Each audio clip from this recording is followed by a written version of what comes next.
tu aku dah anggap macam dia. Faham?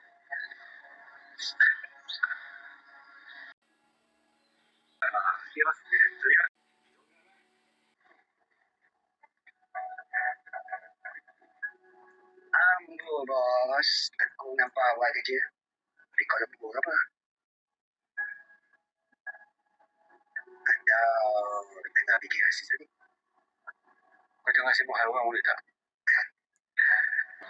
Bahagia tu datang dengan syukur, Faiz.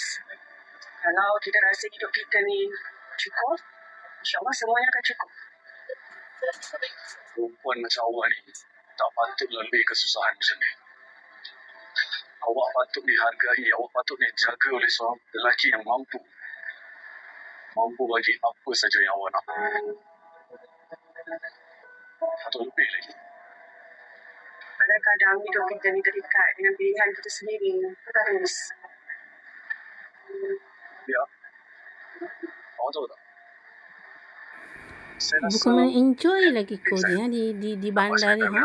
Kau tak ingat laki kau dengan anak kau di kampung? Tak guna dah jumpa lelaki kaya, lupa dah segala-galanya. Puih!